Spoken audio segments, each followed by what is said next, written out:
కూటమి ప్రభుత్వం వైసీపీ హయాంలో పనిచేసిన ఐఏఎస్ ఐపీఎస్ అధికారులపై అక్రమ కేసులు నమోదు చేసింది. ఐఏఎస్ ఐపీఎస్ అధికారులను జైలుకు పంపించిన ఘనత ఈ కూటమి ప్రభుత్వానికే దక్కుతుంది. 120 రోజుల నిర్బంధం తర్వాత ఐఏఎస్ అధికారి ధనుంజయ రెడ్డి ప్రఖ్యాతిగాంచిన సంస్థలో పనిచేస్తున్న మాజీ మంత్రి అంబటి రాంబాబు మాట్లాడారు. చార్టర్డ్ అకౌంటెంట్ గోవిందప్ప అక్రమ లిక్కర్ కేసు నుండి బయటకు వచ్చారు. స్కామ్ చేసే అవకాశం లేని లిక్కర్ లో కేసులు బలవంతంగా ఇరికించారు.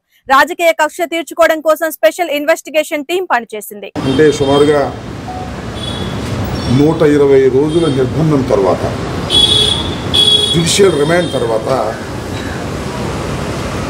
ఒక ఐఏఎస్ ఆఫీసర్, ఒక గ్రూప్ 1 ఆఫీసర్, ఒక చార్టర్డ్ అకౌంటెంట్, చాలా ప్రఖ్యాతి కాంచినటువంటి సంస్థలో పనిచేస్తున్నటువంటి చార్టర్డ్ అకౌంటెంట్ గోవిందప్ప గారు, ఐఏఎస్ ఆఫీసర్ ధనంజయ రెడ్డి గారు, కృష్ణమోహన్ రెడ్డి గారు లిక్కర్ కేసులో 120 రోజులు జ్యుడిషియల్ రిమాండ్ ఉండి ఇవాళనే విజయవాడ ఏసీబీ కోర్టు బెయిల్ మంజూరు చేయడం జరిగింది. ఇది హర్షించదగినటువంటి పరిణామంగా నేను భావిస్తున్నాను. ఒక దుర్మార్గమైనటువంటి కేసు అది. లిక్కర్కులో అసలు స్కామ్ చేసే అవకాశమే లేదు. లేకపోయినా కావాలని చెప్పి నేరాన్ని రుజువు చేయాలనో కాకుండా రాజకీయ వెండెట, రాజకీయ కక్ష తీర్చుకోవడానికి ఈ స్పెషల్ ఇన్వెస్టిగేషన్ టీం పనిచేస్తున్నట్టుగా చాలా స్పష్టంగా అర్థమవుతూ ఉంది. ఈ కేసులో మీరు మొట్టమొదటి నుంచి పరిశీలిస్తున్నారు. డబ్బు అక్కడ సీజ్ చేశారు, తీసుకొచ్చి కోర్టులో ప్రొడ్యూస్ చేశారు. అవి కలపొద్దని మరి కేసీ రెడ్డి చేసినటువంటి వాదన కూడా మీరు విన్నారు. అది చెస్ట్లో కలపొద్దని ఒక కుక్కడప్ స్టోరీస్ తీసుకొచ్చి సాక్షుల్ని క్రియేట్ చేసే పనిలో సిట్టు ఉండటం చాలా దురదృష్టకరమైనటువంటి పరిణామం. సరే, ఏది ఏమైనప్పటికీ కూడా జ్యుడిషియల్ రిమాండ్ తర్వాత వాద ప్రతివాదనలు విన్న తర్వాత ఏదో హైకోర్టులో రాలేదు, సుప్రీంకోర్టులో రాలేదు, చివరికి ఏసీబీ కోర్టు విజయవాడలోనే ఈ ముగ్గురికి కూడా బెయిల్ మంజూరు చేయడం జరిగింది. ఇది హర్షించదగినటువంటి పరిణామం. రాబోయే కాలంలో ఇంకా చాలా విషయాల్లో బయటకు వస్తాయని కూడా ఈ సందర్భంగా నేను మనవి చేస్తున్నాను. ధనంజయ రెడ్డి గారు ఒక ఐఏఎస్ ఆఫీసర్, కృష్ణమోహన్ రెడ్డి గారు ఒక బాధ్యత కలిగినటువంటి గ్రూప్ 1 ఆఫీసర్. వీళ్ళు జగన్మోహన్ రెడ్డి గారు సీఎంగా పనిచేసినప్పుడు సీఎం ఆఫీసులో పనిచేయటమే ఒక మహాపాపంగా, ఒక నేరంగా భావించి కక్ష సాధింపుతో జగన్మోహన్ రెడ్డి గారి మీద కక్ష సాధించాలనేటువంటి ఒక దురుద్దేశపూర్వకంగా ఇవాళ చంద్రబాబు నాయుడు గారి ప్రభుత్వం వ్యవహరించడం వలన అన్యాయంగా 120 రోజుల పాటు జైల్లో వారు ఉండవలసి వచ్చింది.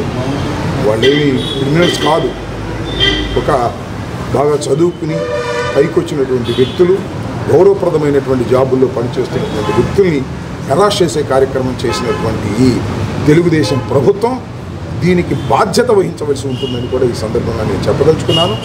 ఏదైతే సిట్ అధికారులు ఉన్నారో వాళ్ళందరూ కూడా నేరస్తులే అవుతారు రాబోయే కాలంలో. గుర్తుపెట్టుకోండి, you are all creating an evidence, false ఎవిడెన్స్ని క్రియేట్ చేయడంలో సిట్ అధికారులు, దానిలో పనిచేస్తున్న ఐపీఎస్ అధికారులు పనిచేస్తున్నారు. ఇది చాలా చట్ట విరుద్ధమైనది, న్యాయానికి వ్యతిరేకమైనది. గుర్తుపెట్టుకోవాల్సింది కూడా ఈ సందర్భంగా చెప్పదలుచుకున్నాను. చంద్రబాబు నాయుడు గారు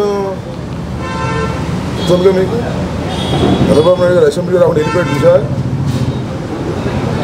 ఏడిసి బావురుమని ఏడిసి వెళ్ళిపోయాడు. ఇప్పుడు జరిగిందా కుప్పంలో?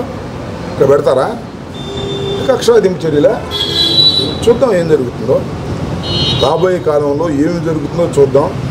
ఎన్టీ రామారావు గారు శాసనసభకు వచ్చాడా? ప్రతిజ్ఞ చేసి వెళ్ళిపోయాడుగా. మళ్ళీ ముఖ్యమంత్రిగానే వస్తాయని చెప్పి వెళ్ళిపోయాడుగా. అప్పుడు జరిగినాయా? ఇది స్పెషలా? జగన్మోహన్ రెడ్డి గారిని స్పెషల్గా చూస్తున్నారా? ఎందుకంత భయం? చూద్దాం. ఈ చంద్రబాబు నాయుడు శాసనసభకు రాకోకుండా వెళ్ళిపోయాడు. స్వర్గీయ ఎన్టీ రామారావు గారు కూడా శాసనసభకు రాకుండా వెళ్ళిపోయాడు. నేను ఇప్పుడు శాసనసభ్యుడిగా ఉన్నా. అప్పుడు జరగని ఎన్నికలు ఇప్పుడు పెడతారా? పెడతారు. మీరంత సమర్థులు కూడా పెడతారు. ఎవరండి అక్కడ ఒక ఆయన కోయ ప్రవీణ్, ఆయన చేత పులివెందులు గుద్దించుకుందాం అనుకుంటున్నారు. అంతేగా పిచ్చోళ్ళారా. మీరు మొన్న ఆ ఒంటిమిట్టలోనూ పులివెందుల మండలంలోనూ మీరు గుద్దుకున్న ఓట్ల వల్ల మీ పరువు పోయింది. మీరు గెలిచామనుకుంటున్నారేమో, ఏమి గెలవాలి. టెక్నికల్గా మీరు గెలిచారు, నైతికంగా మీరు ఓడిపోయారు. ఇవాళ కూడా అదే కదా. చూద్దాం ఏం జరిగిద్దో, ఏం చేస్తారో కాలం నిర్ణయిస్తుంది. వాళ్ళు ఏమైనా చేస్తే దానికి ప్రతిఫలం కూడా వారే అనుభవిస్తారు. ఓకే.